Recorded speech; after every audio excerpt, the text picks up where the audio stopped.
तो आज के हमारी वीडियो स्टार्ट करने से पहले मैं आप सभी लोगों को बताना चाहता हूं कि मार्शल आर्ट लाइब्रेरी का फर्स्ट सीजन पूरी तरह से खत्म हो चुका है। उसका अब कोई भी चैप्टर नहीं बचा है और उसका सीजन कब तक आएगा कोई भी आइडिया नहीं है। तो प्लीज कमेंट में ये मत कहिएगा कि मार्शल आर्ट लाइब्रेरी का एपिसोड क्यों नहीं अपलोड कर रहा हूँ। और हाँ, आप लोगों को अगर कोई अच्छी मांगवा पता है जो कि अभी तक एक्सप्लेन नहीं हुई है तो प्लीज मुझे कमेंट में जरूर बताइएगा। तो चलिए आज के हमारे वीडियो को शुरू करते हैं। जैसा कि हमने पिछले एपिसोड में देखा था, सनवू ने अपने सेकंड बैटल को भी जीत लिया था, जिसके बाद मी के फादर सनवू की तारीफ करते हुए कहते हैं कि सच में आप तो काफी ज्यादा पावरफुल है, आपके अंदर तो काफी ज्यादा टैलेंट है, लेकिन आखिरकार अभी तक आपने अपनी इतनी ज्यादा पावर को छुपाए क्यों रखा था? आपको पहले इसे शो कर देना चाहिए था। सनवू कहता है कि मैंने तो आपसे पहले ही कहा था कि आपकी बारी बिल्कुल भी नहीं आएगी। जिसके बाद आज के हमारे एपिसोड की स्टार्टिंग होती है। हमें सोसो और मी को दिखाया जाता है, जिसे देखते हुए सनवू सोच रहा होता है कि मैंने दोनों की प्रोटेक्शन के लिए पहले ही उस चोर को लगा दिया है तो वो उन दोनों को अच्छे से प्रोटेक्ट कर लेगा। अब मुझे उन दोनों की चिंता करने की कोई भी जरूरत नहीं है, बस मुझे अब मेरी फाइट के ऊपर पूरी तरह से कॉन्सेंट्रेट करना है और मेरी तीसरी फाइट को भी जीत लेना है। जिसके बाद हम सनवू के अपोनेंट को देखते हैं, जिसके अंदर से काफी ज्यादा खतरनाक ऑरा निकल रहा होता है और वो कोई और नहीं बल्कि डोपिंग होता है। जिसके बाद हम देखते हैं कि डोपिंग अरेना के अंदर आने के बाद अपने स्टिक को सनवू की तरफ पॉइंट करते हुए अपनी काफी ज्यादा पावर को रिलीज कर रहा होता है और वो सनवू के प्रति काफी ज्यादा किलिंग इंटेंट रिलीज कर रहा होता है, जो देखकर सनवू पीछे मुड़ जाता है। जिसके बाद वो पीछे जाकर एक स्टिक को उठाता है और उठाते हुए कहता है कि मेरा अपोनेंट अगर स्टिक से फाइट कर रहा है तो मैं भी एक स्टिक से ही फाइट करूंगा। जिसके बाद वो स्टिक उठाकर अपने मूव को शो करने लगता है, जो देखकर डोपिंग चौंकते हुए सनवू से कहता है कि मुझे कोई भी आइडिया नहीं था कि इनर इन्वेस्टिगेशन हॉल का लीडर स्टिक को भी जलाना जानता है। तुमने जो स्वॉर्ड से अभी इतना ज्यादा अच्छा परफॉर्मेंस दिया वो देखकर मुझे लगा कि तुम एक स्वॉर्ड मास्टर हो, तुम स्वॉर्ड जलाना काफी ज्यादा अच्छे से जानते हो। जिसके बाद हम देखते हैं कि वो दोनों एक दूसरे के सामने आ जाते हैं और अपनी काफी ज्यादा पावरफुल कीज को रिलीज करते हैं और दूसरे के साथ अपनी कीज को क्लैश करते हैं, जो देखकर रेफरी भी अनाउंस कर देता है कि तीसरा और आखिरी बैटल स्टार्ट होता है। जो देखकर सनवू एक स्माइल करते हुए अपनी मूव को रेडी करने लगता है, जो देखकर डोपिंग पहले समझ जाता है कि सनवू एक काफी ज्यादा पावरफुल स्किल का इस्तेमाल करने वाला है, जिसकी वजह से वो सनवू से पहले ही अपनी स्किल का इस्तेमाल कर लेता है, जिसका नाम एनाहिलेटिंग असुरा स्पेयर होता है। वो जैसे अपनी इस टेक्निक का इस्तेमाल करता है तो उसके पीछे एनर्जी से बना हुआ एक मॉन्स्टर बन जाता है और वो काफी ज्यादा तेजी से सनवू के ऊपर अटैक करने के लिए आगे बढ़ रहा होता है, जो देखकर सनवू एक स्माइल करता है और उसके बाद वो अपनी 12 ऑफ द थंडर क्लाउड के मॉडिफाई फॉर्म का इस्तेमाल करता है, जिसके अंदर वो अपनी स्टिक की मदद से 12 ऑफ द थंडर क्लाउड का इस्तेमाल करता है और उसके बाद गेट लाइटनिंग बॉल का इस्तेमाल करता है। सनवू अपनी इस टेक्निक का जैसे इस्तेमाल करता है तो बिजली से बनी हुई एक शील्ड सनवू के चारों तरफ बन जाती है और वहीं पे डोपिंग का जो अटैक होता है वो जैसे सनवू की शील्ड से टकराता है तो डिफ्लेक्ट हो जाता है। वहीं पे ये देखकर तो डोपिंग के तोते उड़े हुए होते हैं, क्योंकि सनवू ने बड़ी आसानी से उसके अटैक को डिफ्लेक्ट कर दिया होता है, वो भी बस एक स्टिक की मदद से। वहीं पे वो काफी ज्यादा चौंकते हुए सोच रहा होता है कि आखिरकार ये पर्सन तो स्वॉर्ड चलाने में माहिर था ना, तो आखिरकार ये इतनी ज्यादा अच्छी तरह से एक स्टिक को कैसे चला पा रहा है। मुझे तो लग रहा था कि पहले ये पर्सन शो ऑफ करने के लिए ऐसा कर रहा है, लेकिन मुझे बिल्कुल भी अंदाजा नहीं था कि ये पर्सन स्टिक चलाने में इतना ज्यादा अच्छा है। लेकिन चलो, अगर मेरे अटैक का तुम पे कोई असर नहीं हो रहा है तो मैं अपनी की मदद से तुम्हें अपने घुटनों पे लाऊंगा, जो कहकर डोपिंग अपनी इनर की को रिलीज करता है। वहीं पे ये देखकर सनवू भी अपनी इनर की को रिलीज करता है और वो दोनों ही अपनी इनर की का क्लैश करते हैं, जिनके क्लैश होते ही वहाँ पे काफी ज्यादा पावरफुल प्रेशर रिलीज होता है, जो महसूस कर बाहर के सभी लोग काफी ज्यादा चौंकते हुए कह रहे होते हैं सच में इनर इन्वेस्टिगेशन हॉल का लीडर जो है वो सच में काफी ज्यादा रिमार्केबल है। वहीं पे सनवू सोच रहा होता है कि डोपिंग, क्या तुम्हें सच में लगता है कि तुम की के बैटल से मुझसे जीत जाओगे? सच में तुम काफी बड़े बेवकूफ हो, तुम चाहे अपनी कितनी भी इनर की को रिलीज कर लो, तुम इससे इनर की के बैटल में कभी भी नहीं जीत पाओगे, क्योंकि मेरी जो इनर की है वो सुप्रीम यान फॉर्मेशन से आ रही है। तुम्हारे की एक लिमिट है, लेकिन मेरे की कोई भी लिमिट नहीं है। मैं जब तक चाहूँ अपनी की का इस्तेमाल कर सकता हूँ बिना थके बिना रुके।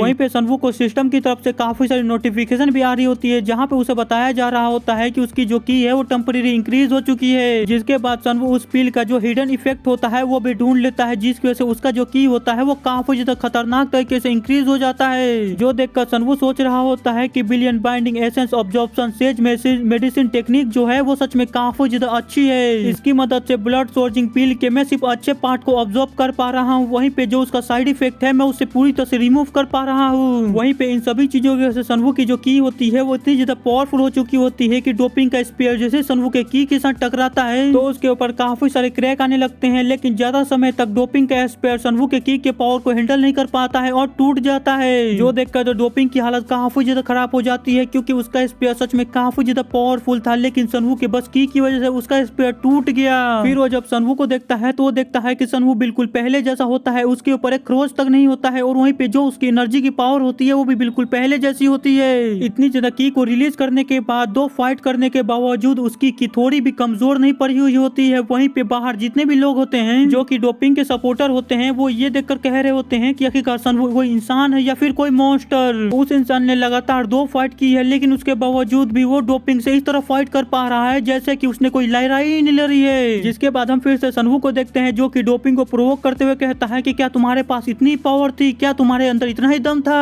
जो सुनकर डोपिंग काफी ज्यादा भड़क जाता है। वो सनवू को गाली देते हुए कहता है कि तुम कमीने, आखिरकार तुम्हारी हिम्मत कैसे मुझे ह्यूमिलेट करने की, मुझे नीचा दिखाने की। जो कहकर वो काफी ज्यादा गुस्से में तेजी से आगे बढ़ता है और सनवू के ऊपर अटैक कर देता है। लेकिन वहीं पे सनवू उसके अटैक को काफी ज्यादा आसानी से डॉज कर लेता है। जो देखकर डोपिंग सनवू के ऊपर मल्टीपल से अटैक करने लगता है लेकिन वहीं पे सनवू उसके सभी अटैकों को बड़ी आसानी से डॉज कर रहा होता है। जो देखकर डोपिंग का अब दिमाग खराब हो जाता है। वो कहता है इसकी तो, जिसके बाद वो अपनी टेक्निक का इस्तेमाल करते हुए सनवू के ऊपर अटैक करता है। जो देखकर सनवू भी चौंक जाता है क्योंकि डोपिंग का ये अटैक उसके बाकी सभी अटैकों से काफी ज्यादा अलग होता है। वहीं पे बाहर के लोग ये देखने के बाद काफी ज्यादा हैरान होते हुए कहते हैं डोपिंग तो इनर इन्वेस्टिगेशन हॉल के लीडर के मेरिडियंस के ऊपर निशाना बना रहा है, क्या वो उसे क्रिपल करना चाहता है। वहीं पे ये देखने के बाद मी के फादर भी काफी ज्यादा भड़क जाते हैं। वो कहते हैं कि ये बस एक नॉर्मल कंपटीशन है, आखिरकार तुम कैसे किसी के मेरिडियन को खत्म करने की कोशिश कर सकते हो। लेकिन वहीं पे हम डोपिंग को देखते हैं जो कि गुस्से में पूरी तरह से पागल हो गया होता है। वो किसी की बात पे कोई भी ध्यान नहीं दे रहा होता है। वो बस सनवू को